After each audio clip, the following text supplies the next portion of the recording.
Hello, hello, we are live.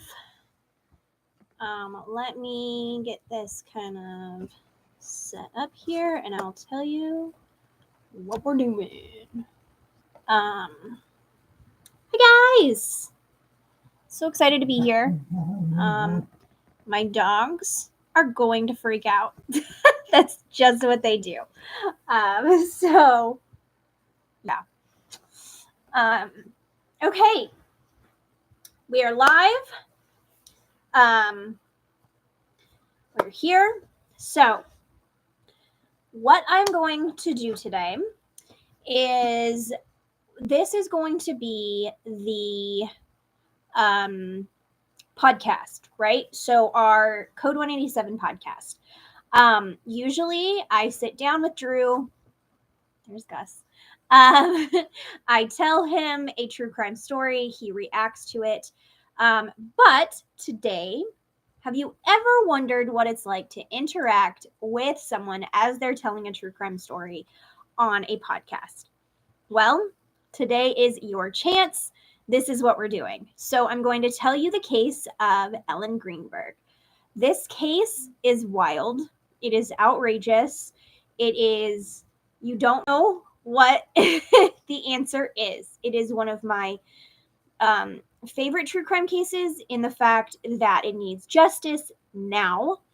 And it is it's a good discussion point, right? So what we are doing today is I'm sitting down with you guys. I'm telling you the true crime story and you get to interact live, right? So I'm going to get my notes up here. Give me just a second. Like I said, my dogs are crazy. So I've got my notes on this side. I've got you guys on this side, right? So in the chat, please discuss. Please tell me your thoughts and feelings on what the story is, and I'm telling you. Also, other things if you feel the need to, right? And I'm going to kind of go a little bit slower than I normally do, but I'm also going to tell the story. If you are watching this back, please go and comment your thoughts, either as you watch it or at the end.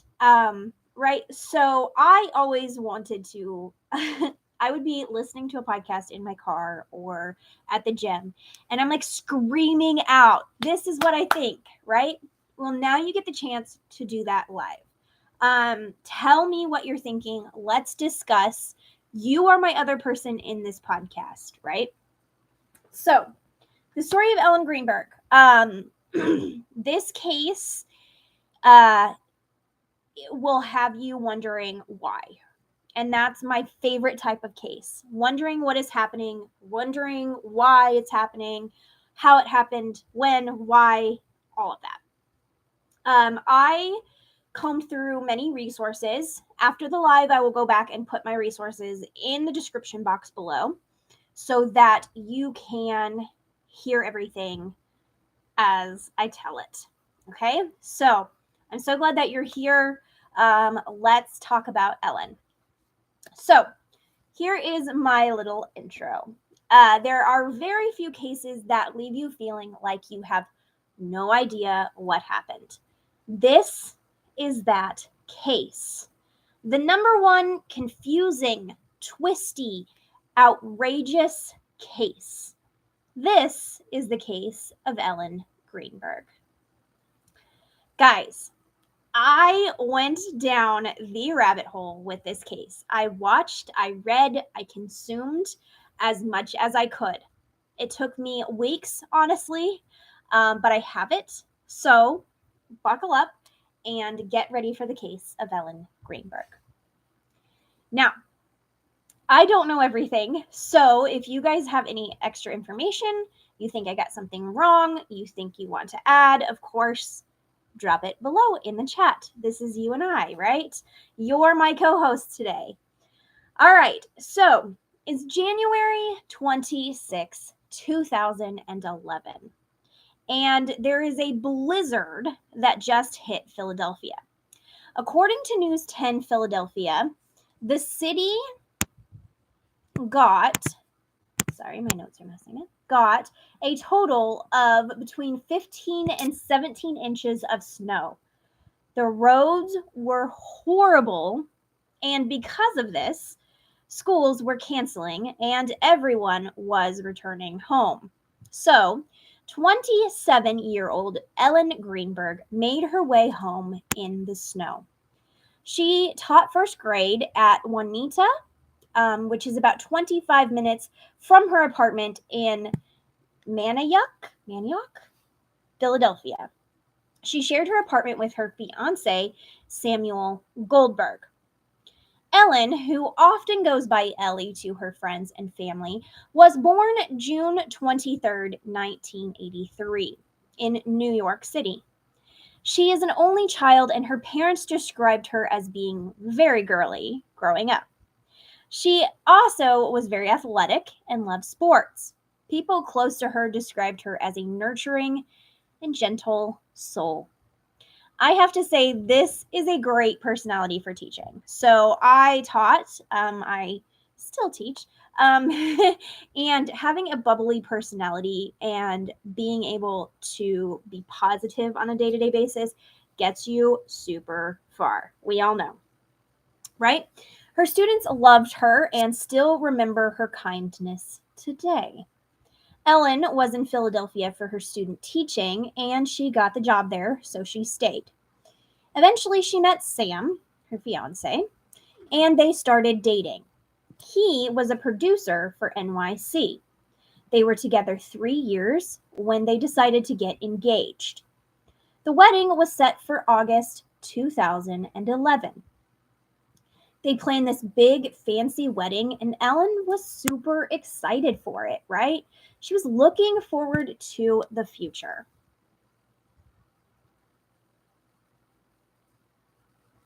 So, that's a big detail, right? She's looking forward to the future. The day, January 26th, was pretty typical. On the way to work, Ellen talked to her mother about taxes, of all things. And she seemed pretty normal, pretty upbeat, pretty ready for work, just like every other day. After she left the school, because of that early closing, she went by a gas station and filled her car all the way up with gas. From what we know, this was about 1:30 p.m. The last text from Ellen sends at 3:47, and the last known activity on her computer was 4:46 p.m. As far as we know, Ellen and Sam hung out that day at the apartment until 4:50, when Sam left the apartment to go out to the complex gym. So this was one of those apartments that had a gym on it. I'm sure because of the weather, he was like, I'll just go down there, work out, come right back, right? Hold on, I got a comment. Let's see. I like your idea of interacting on a case during this stream. I don't know this case, so let's go. I'm catching up. Yay! I'm so glad that you're here. Thank you so much. I'm excited about this. This is a new idea I had, and I'm super excited. Again, apologize for my dogs. They're crazy. They just looked at me like, what? All right, so back to Ellen. We don't know much about what Sam and Ellen did or talked about in the hours leading up to him going to the gym. But according to Sam, it was normal. Sam worked out until he left the gym at 5:26, and then he just walked back to the apartment. When he gets there, the door, he realized, to the apartment was locked. This was unusual because Ellen was inside, and he wasn't gone that long. Of course, Sam had a key, but the door was locked with a swing lock on the inside.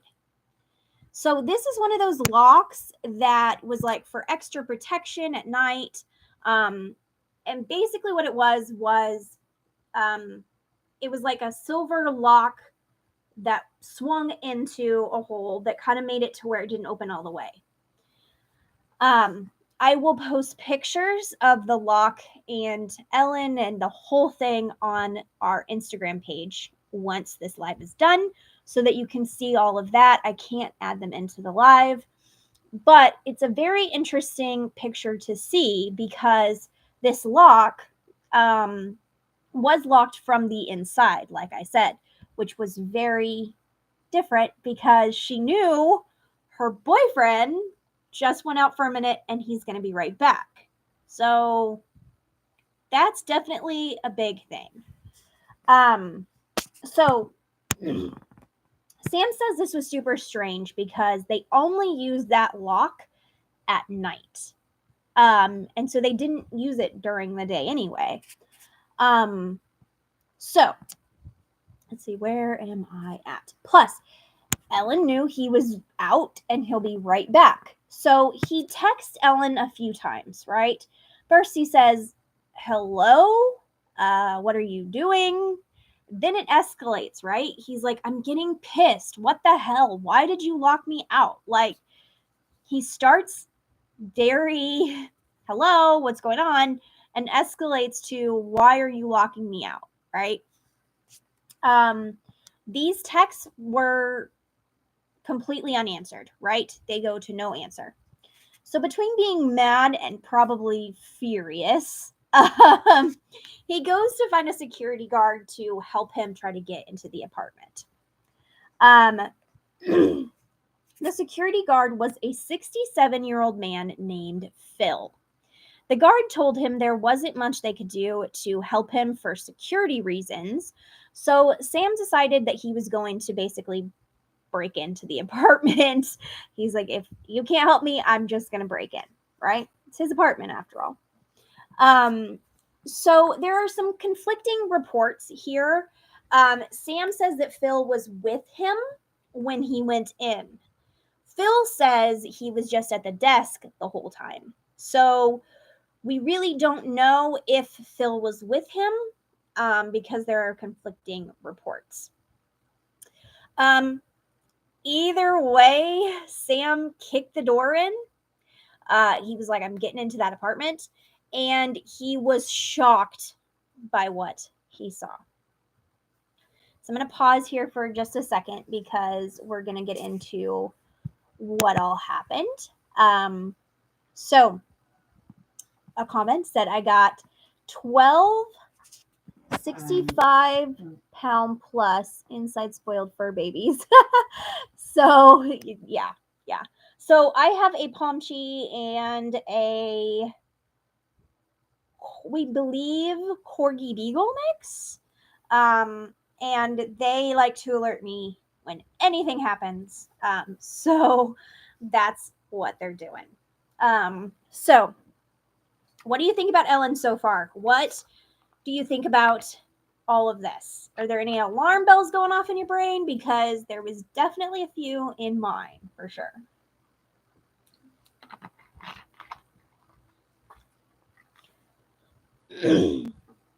I did hear about this case, but not in depth. All ears and eyes. All right.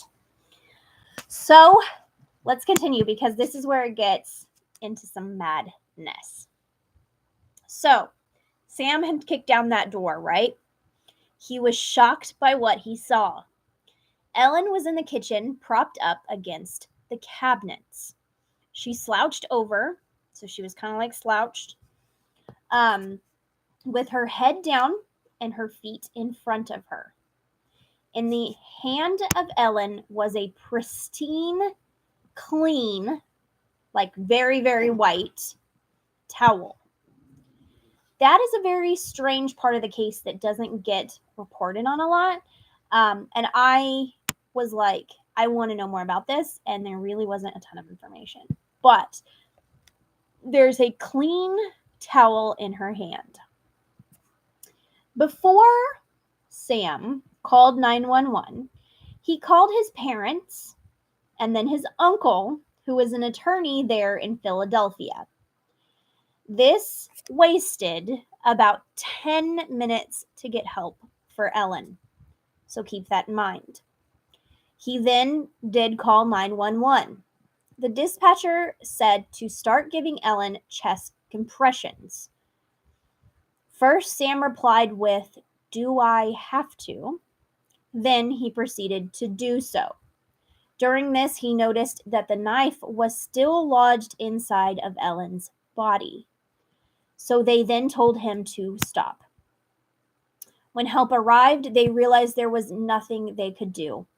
She was pronounced dead at 6:40 p.m. that night. It makes me automatically think something is off. Yes. So, the big thing I think with this is that there's two possibilities, or a couple possibilities, and both of them could very likely have been true. So, as we go into this story, just keep that in mind that there are two sides to this story and some things don't quite match up. So, when police get there, they begin combing the scene. They said that there was no sign of forced entry or anyone else in the apartment, and there was no sign that Ellen herself left. The apartment had cameras at the entryways, but not in the hallways of the complex. Also, no one heard anything or saw anything. The only noise they heard was Sam banging on that door. Their apartment was on the 6th floor, and there was no evidence that anyone gained access through the patio. No footprints in the snow, and again, no forced entry. The camera at the entryway did not see anyone come or go at the time this was all happening. So let's keep that in mind. This wasn't very long of a time period. This was 4:50 to 6:40 p.m. So what we know by those cameras that no one gained access. Now, is that true? We're not really sure. But there was no cameras in the hallway, which that was something that I thought was interesting. I went back and researched that because I was like, did they capture Sam gaining access into the apartment? Did they see him when he came back, all of that, when he left, all of that. But apparently there was no cameras in that hallway, so we don't really know what happened with Sam then. All right, so we have Ellen. We don't really know what is going on yet. So, any comments? Any questions? Anything you guys find interesting? To me, right away, this was like, whoa. Something is off here, but also this was definitely an interesting crime scene, right? So there's no one that can gain access, but yet we know something happened. All right. Yeah, no weird coming and going on that camera. Does that camera show him showing up or leaving? So I didn't see that. I think the gym was located inside the apartment. And like I said, there's one camera at the entryway. So as far as we know, he didn't leave the complex. He just left the apartment. But this was something that was definitely interesting to me. Like, apparently no one had saw him. No one had saw him come or go. But that security guard, right? So I was wondering, did he go to the gym at the time he said he went to the gym? All of that stuff we really don't know, right? Because there's no cameras in the hallways. So we really don't know any of that. The timeline we're going by is what he said. Keep that in mind, right? All right, so here is where we're going to get some definitely jaw-dropping moments. First, you had a comment said neighbors. Neighbors, got any weirdos? Oh, good. Who's the immediate neighbors and any odd speculation? That is something I didn't think about, was the neighbors, right? So did Sam think, okay, I'm going to the gym, leave the door unlocked, someone came in? I mean, that is a great point. I'm sure that the cops investigated that, but as we find out, this case was kind of botched. So, great point. That is something I didn't think about. Wonderful observation. So, Jeffrey Dahmer situation, definitely that's crazy to think about, right? That's scary to think about. Always lock your doors, people. Okay, so let's talk about what Ellen's injuries were, because we get some definitely jaw-dropping moments, like I said. So, the day after she was found, an autopsy was performed. Ellen was stabbed. But hold up, because wait until you hear this. There were 8 stab wounds to Ellen's chest. The depth of the stab wounds were kind of all over the place. Some only went 0.2 centimeters, while others went further. The one where the knife was still present went 4 inches deep. She had 2-inch stab wounds to her stomach and a 2-inch gash on her scalp. She also had 10 stab wounds to the back of her neck. She had bruising on her body that were present on her right arm, right leg, and abdomen. She had bruising that was some new and some old. So let's think about that for a minute, right? There's 10 stab wounds to the back of her neck. And you're saying someone else might not have done this. That's the big kicker here, right? That's a lot of stab wounds. How'd the law enforcement even brush that many stab wounds as a suicide? Right. Brush aside. That's right. How? Yes. Right. So we're going to get into that. Definitely. Because there's a lot of opinions either way. Right. But it's a lot. You see this picture of her that a lot of people have seen. Like I said, I'll post it to our Instagram. But these injuries to her body were a lot. Some were very deep, some were shallow. It's all over the place, right? And this is she sustained some very intense injuries. So let's just keep that in mind, right? So to explain the bruising, Sam states that she had a yoga class, but her parents say she never took any yoga. So we don't really know on that. Jury's out on the bruising. But could this be a sign of domestic violence, right? You have bruising, some new, some old. Is this a sign that something had happened? So let's go to the scene now, because this is where things get a little bit bizarre. Let me tell you some facts. It seemed that Ellen was preparing food when this happened.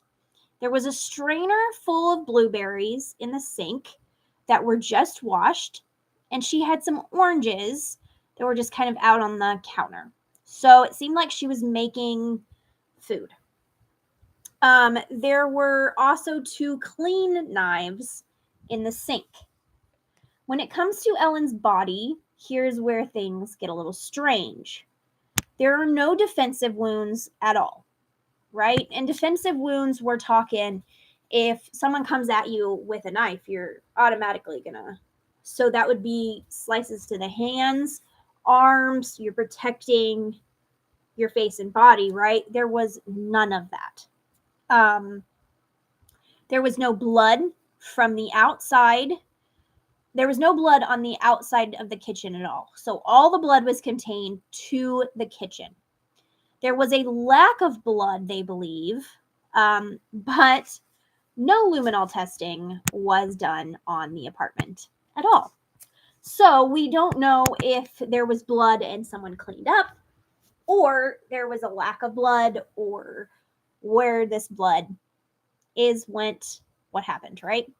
The knife only had Ellen's DNA on it. So there was no other DNA except for Ellen's on the weapon. One strange thing that they saw in the crime scene photos was there was a trail of blood going from the side of Ellen's nose to her ear. People speculate that this could be from laying on your side.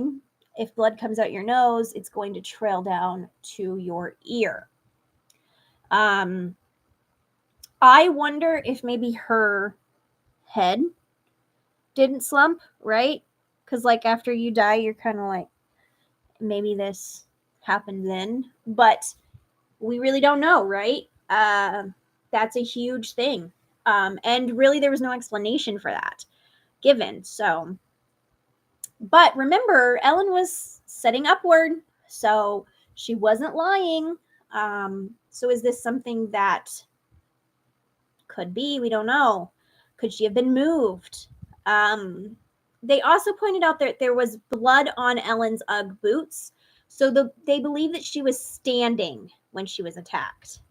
So they do believe that she was standing when the first blow happened. All right, so let's pause here for a second. Knife, erratic wounds and areas. Boy, that does scream personal. Drugged to not be able to defend herself. Was the blood caused before or after death? Could they figure that out? So the thing with this case and a lot of other cases is police will only give you so much information, right? And what happened in this case, as we will find soon, is that the police right away say that she did this to herself. That means that if this is labeled that she did it to herself, case closed. Case is put away. We don't get any more details. No one else is interviewed. The luminol testing doesn't happen. The pictures aren't examined. She did it to herself. That's it. Case goes on the shelf, and we don't get any of that information. We don't get the examinations, any of the Sam being questioned again. We don't get any of that because the police automatically said she did this to herself. Case closed, we're done. So it was hard kind of trying to find those things out because I don't think they were tested. I don't think that they questioned any of that, to be quite honest.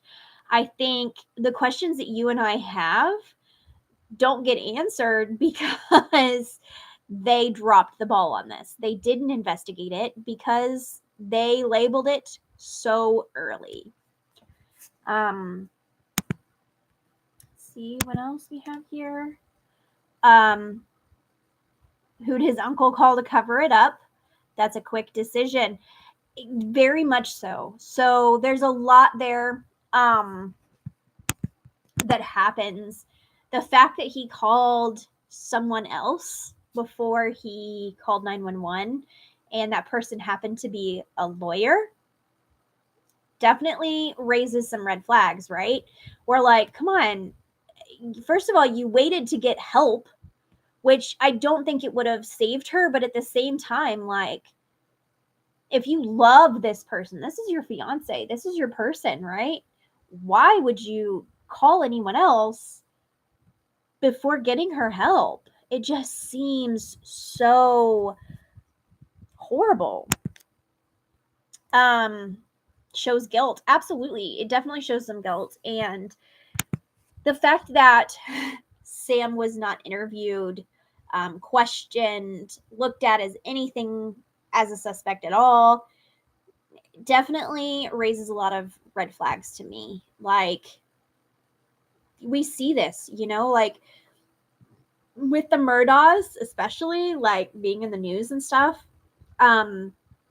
It's who you know, not what you know. And I think that is definitely where Sam is right now in this case, is who did he call? What did he do in that time? Because you're looking pretty guilty, dude, to be quite honest. So, yes, I definitely think there's suspicion.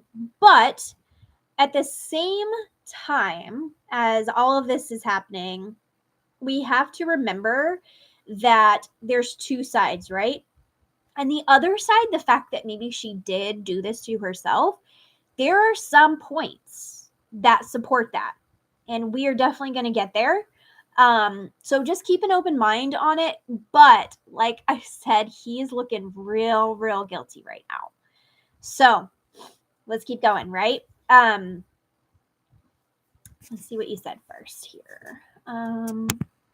Someone knows something. I want Uncle Lawyer's phone records. Yes. Murda, I'm in South Carolina. I personal story about that law firm. Oh no. Wow. Well, yeah, the Murdaughs is definitely one of those. It's who you know, not what you know, right? So, I told you some facts. We went kind of over that. Let's get into some more little tidbits here. Another thing was that the door was locked from the inside. Remember that the door was locked with that swing bar lock. This is an extra protection for when somebody's inside.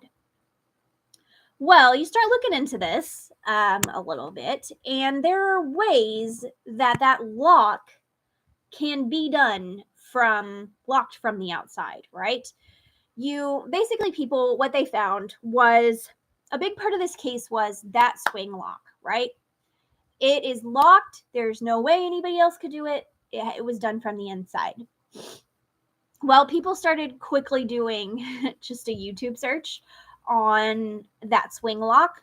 And when you type in that swing lock and how to get in, there are ways to show how you can lock that lock from the outside. So did he go to the gym, lock that swing lock from the outside to make it seem like she had locked herself in there, right? It's pretty easy thing to find. That definitely whoever did this could have definitely done that. Would it be easy? Not necessarily. What if you get caught doing this? Like, that's the thing. Like, there is no cameras in the hallways, so we don't know. But that takes some serious, like, bravery to do that, to be sitting there doing that in the hallway, and anybody could have just walked by and saw you and been like, what are you doing, bro? So I don't know on that.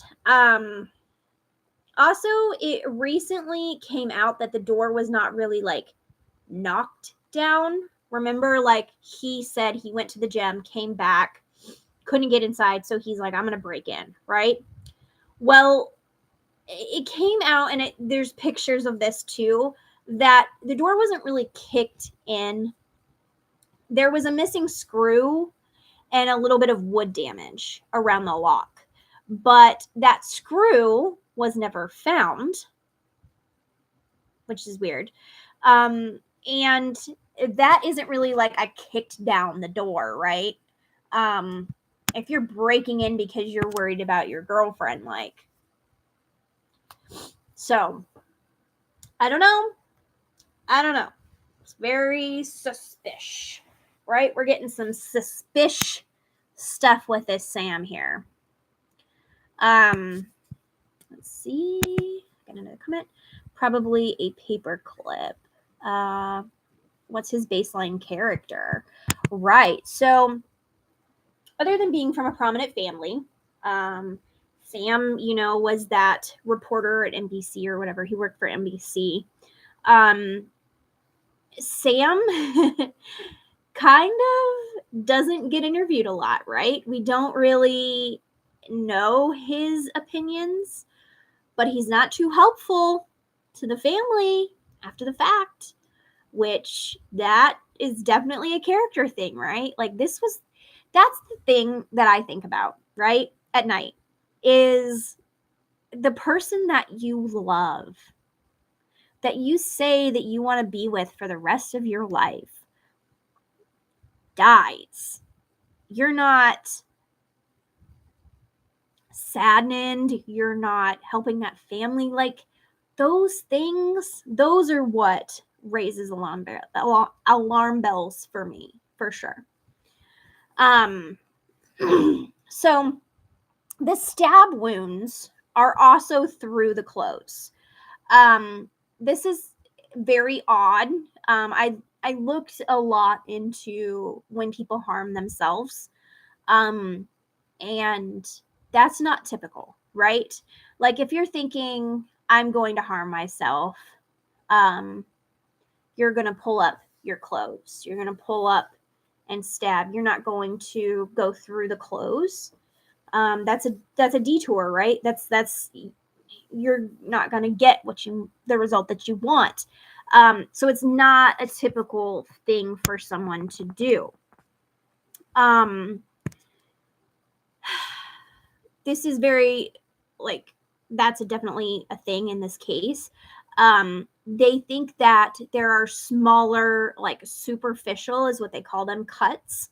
That is when it's like a person is testing to see either how it feels, how far they can go, that type of thing. So there's like smaller, little superficial wounds. They're thinking this could be from hesitation, right? When someone harms themselves, they're like, do I really want to go through with this? Is this really what I want? And so that could be those smaller wounds. The smaller wounds also could be someone fighting, and not like a defensive way, but like squirming around, like you're trying to hold someone down and they're all over the place, they're trying to save their own life. So there's two sides to that coin for sure. So it's definitely a thing.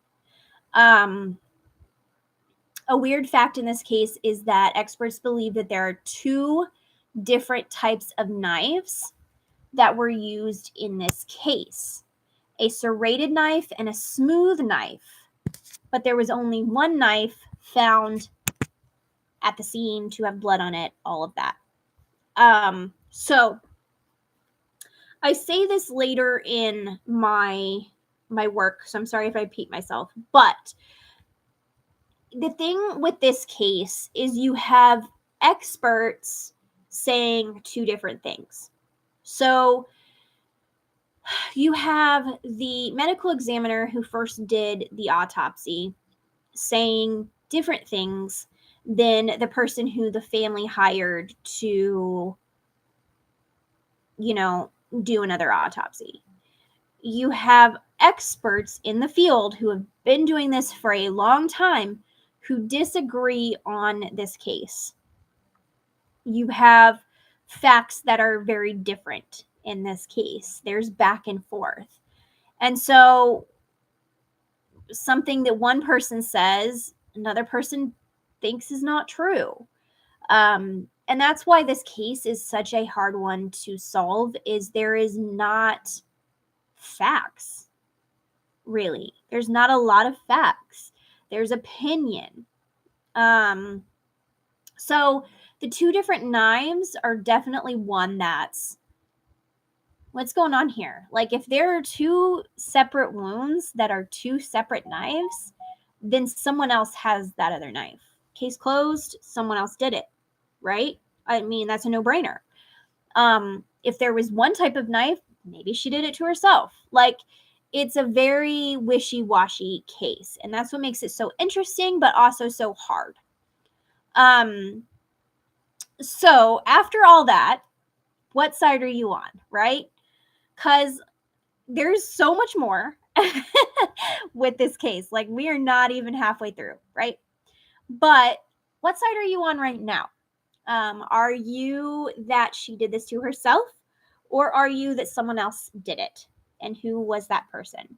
Because like I said, there's still a lot more, but let's get your opinions. What do you guys think? Let's pause for a second and let's talk about it, because I'm at this point in my research, I'll be quite honest with you, I was like, Sam did it. Sam, I was pretty much like, okay, there's not a lot on the other side. Case closed, right? But let's all keep in mind that to convict someone, you have to have a jury that thinks there's no reasonable doubt. Well, in this case, and we'll come to find, there's some reasonable doubt. All right, so they do anything to get a legit answer. Why isn't he asking questions? Someone testing on her reaction after drugging her to see if she is out of it enough. Very good. Because Uncle Lawyer got involved and has connections. That's my immediate gut answer. Very good. Yeah, the lawyer piece is something I added very strategically where I added, because in my research, I didn't know that till the end. And I think it's something that needs to be told at the beginning of the story, because you're like, wait a second, he waited to call 911 to call his lawyer. So that kind of sets in your mind a little bit as like, all right, something is suspicious here for sure. Yeah. So thank you guys for being here. Let me just say that while we're on a little break. I appreciate it. It's Saturday. You could be doing a million other things, but you're here, which makes me so grateful. This story is important, right? This story is something that's like, we still, little teaser, don't have the answers that we should have. So it's important, right? Who calls 911 after to call? Oh, after a call to a family lawyer. Absolutely. Like, he called his family, then he called that lawyer. Like, you're wasting time, my friend. Yeah. So definitely good thoughts, guys. I'm really excited to share this kind of second part with you guys, because there's so much more. So let's continue on, right? So the medical examiner ruled that this was done by someone else at first, right? The medical examiner said, all right, this was done by someone else. Then their final ruling was that it was self-inflicted. So that changed, right? What changed there? What happened? Was it someone talking to you and saying you need to change that? Or was it your actual thought? But at first, done by someone else, then self-inflicted. That's kind of raising some alarm bells to me, right? So the investigation kind of starts here, right? You have them ruling as self-inflicted. So the police kind of go by that, right? The police were able to look at the records of Sam's apartment key fob, and they reviewed the timelines. The police concluded that his story checked out, right? They concluded, they saw the key fobs. They're like, okay, his story checked out. He was at the gym from this time to this time. My problem with that was you don't know what happened before that. He was only at the gym for 30 minutes. What happened before all of that, right? Did something happen and then he go to the gym, right? I don't know.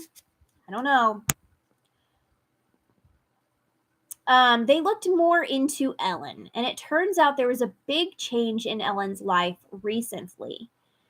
So Ellen was this bright, bubbly, positive person in the few months leading up to her death. Something changed there. So she was this bright, bubbly person, but like in the few months before her death, something changed. Something was really bothering her, right? And she was more anxious, more withdrawn, and more to herself. When asked about what was wrong, Ellen would say that there was stress at work. She was just stressed.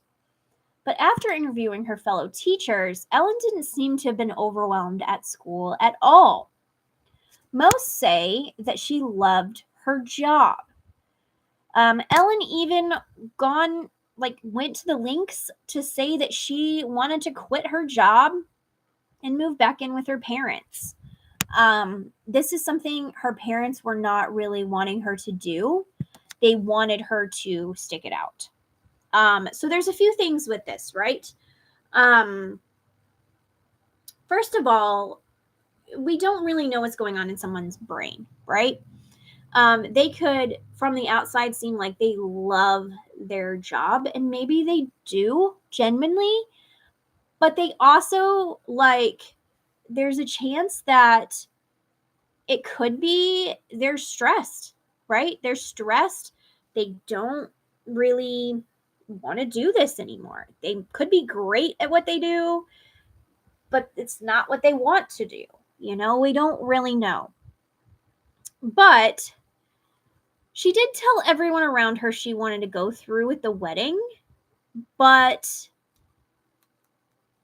to say that she wanted to go through with the wedding, that she wanted to marry this person, and this relationship with Sam is great, but then you wanted to go home and live back with your parents, that seems odd to me, right? If everything is great and you want to marry this person, why are you wanting to leave that person? I get leaving your job, but leaving that person to go home seems to be a lot to me, right? Seems like she found out something about him that made her fear that she was not safe, but then not tell on him. Yes. So a lot of people in this case wonder if domestic violence was happening, right? There was that bruising. And a lot of times with domestic violence, we want to change the person. We don't want to tell or get that person in trouble, but yet we want to get away from them, right? And that seems a lot like what Ellen was going through. If you kind of look at the evidence, she wants to get away from him. She's like, all right, I'm done. I want to be safe with my parents, but I don't want to tell on him or get him in trouble. I just don't want to be with him anymore. Totally understandable. Totally, yes. But did he find out she was going to leave? Because if he did, that is the most vulnerable time for domestic violence victims. If your partner leaves you, in the mind of that person, you have nothing left, right? So a lot of times that's when it gets really, really dangerous. It's a very dangerous situation. So could there have been domestic violence here? Absolutely. But as we find out, Ellen, she was going through it. She, wanted to quit her job. She wanted to move back with her parents, get far away. And she was open and honest about her struggles with her mental health, to her parents at least. They suggested that she go see a psychiatrist who was named Dr. Ellen Berman. She ended up going to 3 visits with Berman. After these visits, things started looking up a little bit for Ellen. Dr. Berman said that she did believe Ellen was not going to harm herself. Like, Dr. Berman said there's no harm to anybody else, no harm to herself. Is this the end all be all? No, we know that. But that's definitely interesting. Her diagnosis was adjustment disorder with anxiety. Ellen started taking Klonopin for anxiety, Zoloft, Ambien, and Xanax. This seems like a lot of drugs to me. So I have pretty severe anxiety. I am on one drug for all of that. Now, I know Ambien's to sleep. Xanax could be something taken, not all the time. But Klonopin, Zoloft, Ambien, and Xanax, that's a lot of drugs that to me it is. I don't know if it is to anybody else. This girl, she was on a lot. The interesting thing, though, was only Klonopin and Ambien were found in her system at the time of her death. So, in my opinion, and like I'm not an expert by any means, but when you start getting off of drugs, especially anti-anxiety drugs, there can be some severe self-harm effects, right? And that's said to be true.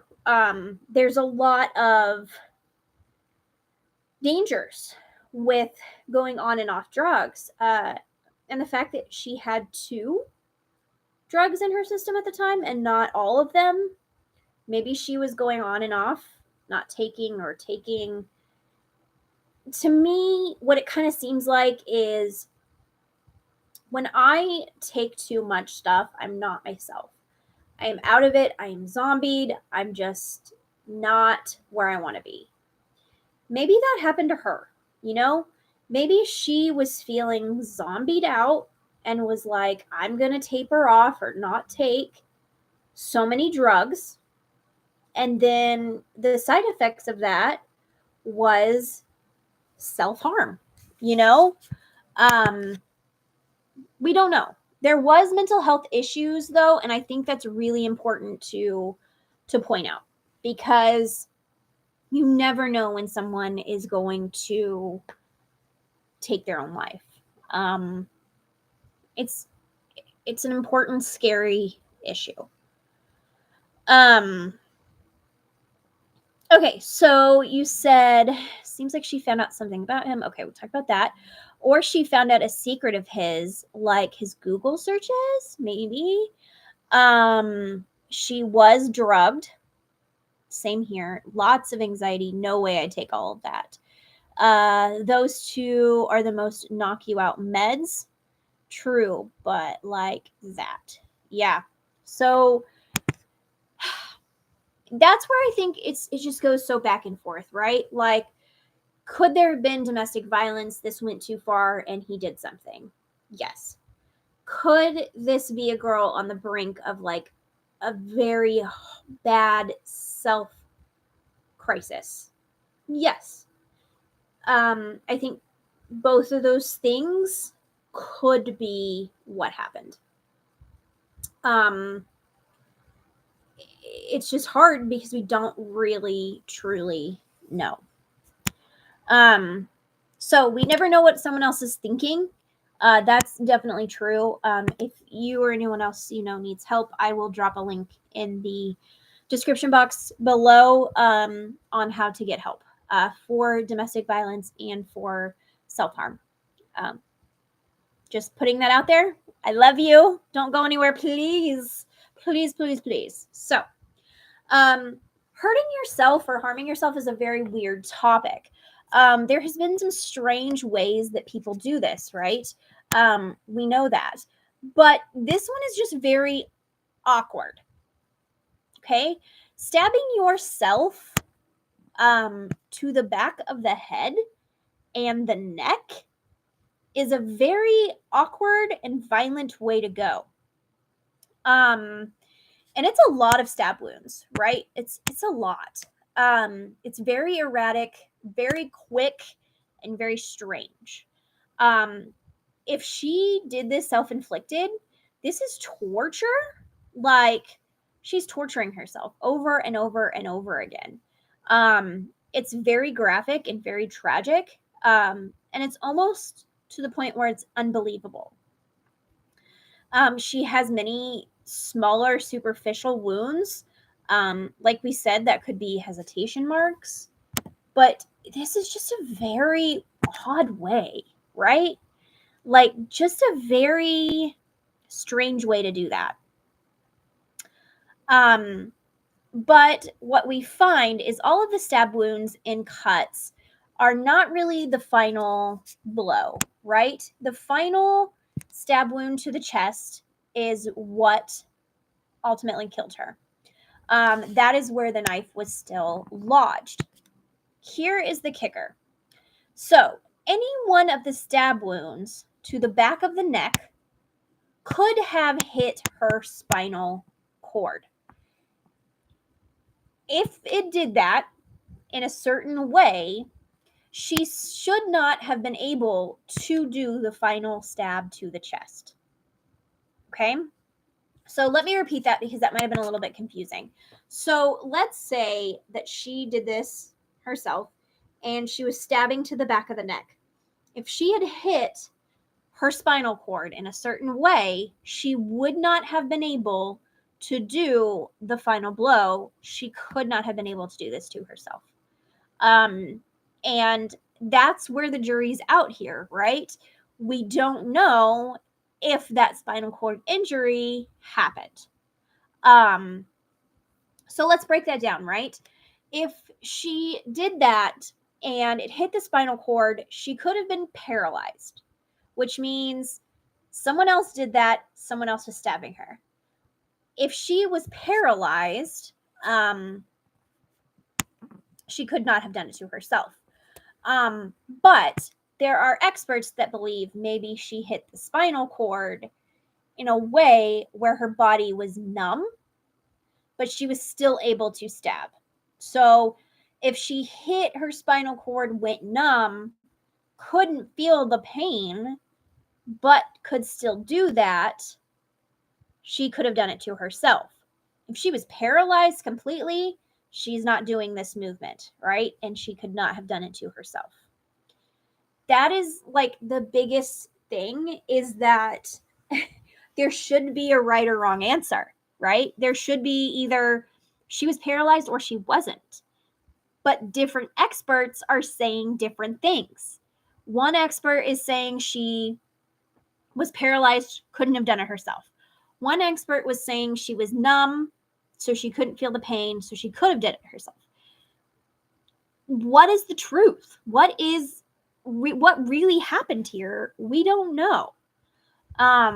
One said that the spinal cord was hit and not severed, which could have meant she could have done this to herself. This is just something that it's like, I cannot tell you the facts. I cannot tell you which one, and it keeps me up at night for sure. All right, so I'm gonna comment here. My two best friends committed self-harm. Definitely rough, but yeah, super weird. I'm so sorry to hear that, first of all. Did her hands have any marks at all? How'd she do that and have a clean white hand in her towel, and a clean white towel in her hand as well? That is, to me, very weird. She was doing all of this stabbing, but yet she had a towel. It's just so strange, right? It's mind-boggling. And that is why I did this case. And this case was one I heard, and it was like, I'm obsessed, right? Okay, so 4 of the wounds were very deep. To her stomach, 1 to her stomach, 2 to the back of her neck, and 1 to the chest. 1 neck wound was found without any trace of blood. According to a review of Ellen Greenburg's autopsy reports, if she wasn't bleeding when that blow happened, she was already dead. So there is 1 wound to the back of the neck that was found without any trace of blood. That means your blood is not pumping, which means that you were not alive when this happened. You were already dead. That right there, like those 2 things, it's like this had to have been someone else. But yet at the same time, we don't know. There's no facts, and it's so hard. It's really hard to believe that she did this to herself. I mean, to stab herself 20 times. 20 times is a lot of stab wounds. And to the back of the neck and her head, it's so hard to believe and so awkward. But that spinal cord injury really is that deciding factor. And we, unfortunately, don't know right now. The family believed that this was done by someone else. The family is like, this is not self-inflicted. For years, the family has hired people, and those people, such as PIs, pathologists, and so forth, have fought this ruling. They fought the investigators, the district attorney, and everyone that they could. They do not believe she did this. They think that it had to have been someone else. Based on the fact of the wounds, it all comes down to the wounds on her body. Did she hit the right place in the spinal cord to make, her paralyzed? This is something that experts differ on, and it really brings this case to a standstill. But while all of this is still processing in your brain, let's talk about the other side. In May 2020, some more information surfaced about Sam's story. Phil, the security guard, who, remember, there is 2 sides to that story. One that Phil just stayed at his desk, the other that Phil went back with him. Phil, that security guard, said that Sam was wearing boots on the day that he came back just from the gym. And remember, Sam called his uncle and his parents before 911. This is interesting. Ready? Actually, the uncle was on the scene 2 whole minutes before paramedics were. So what happened in that 2 minutes? And remember, the uncle is an attorney.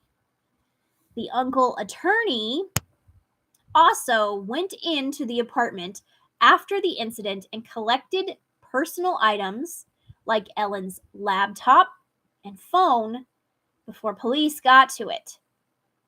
Sam was also very calm during the whole thing. And remember, when they asked Sam to start 911, he said, "Do I have to?" Once the case was ruled that this was self-inflicted, she did this to herself, Sam didn't have to come in and be questioned, right? He was free and clear. The family wonder if maybe someone is messing with the investigation to protect someone.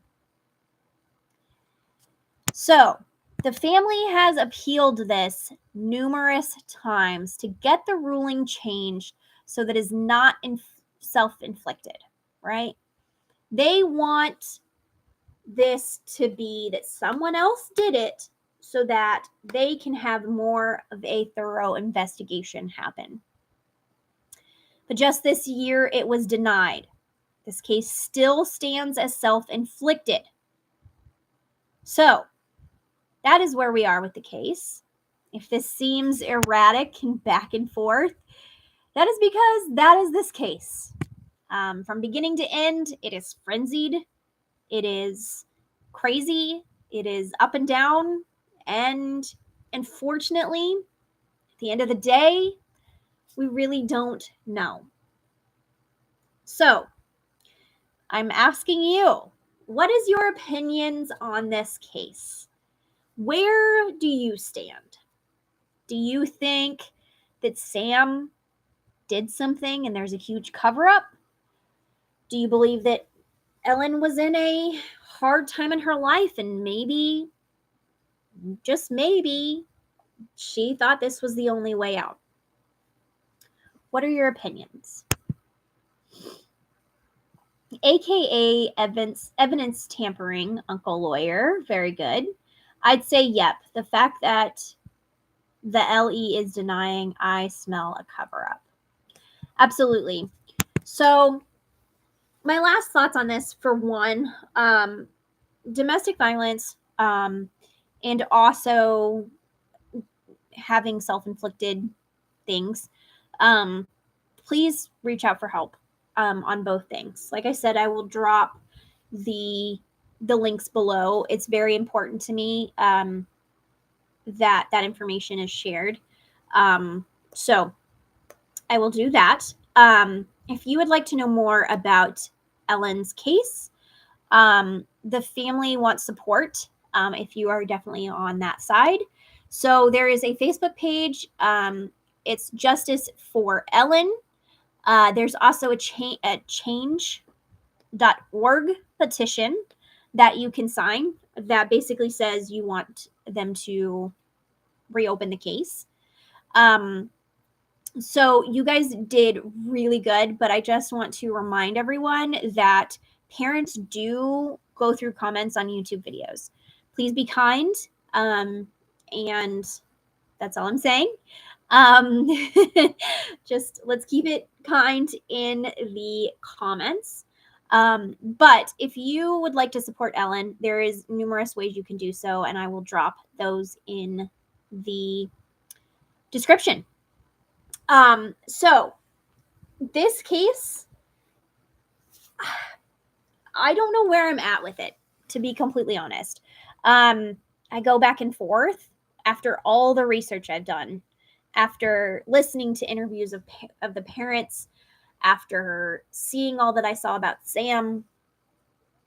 It's very hard to believe she did this to herself. I will say that. But I've seen very strange things happen. So I don't know. If you have not done so, please, please, please write your comments below. I would love to hear what you're thinking. And also, if you like the live version of the podcast, if you liked being able to comment, interact, see this live, let me know, because I kind of like this. I like having you guys as the co-host. I like having this back and forth with you guys. This was really cool. You brought up a lot of stuff that I didn't think about. So if you like this, this could be our new Saturday hangout. You know, we can bring some coffee, bring a drink, have some fun. So please let me know in the comments if you like this. And thank you for being here. So someone said, if there's doubt this case isn't closed, needs to have fresh eyes on it from law enforcement. Absolutely. I agree. Let's get some fresh eyes on this, right? So thank you so much for being here. Thank you for the likes. I appreciate you all. This was a fun hanging out with you guys. You said I love it. We got to recruit some more minds in here. Absolutely. Like, share, like, subscribe, because you guys are what keeps this channel going. I appreciate you all. Write in the comments if there's a case that you want to interact with, that we can do, and I will try to do that for a live. But I love you guys. Thank you for hanging out with me this Saturday. I appreciate it, and we'll see you next time. Bye. And my dogs didn't get too crazy, so that's always a plus. Bye, guys. Love you.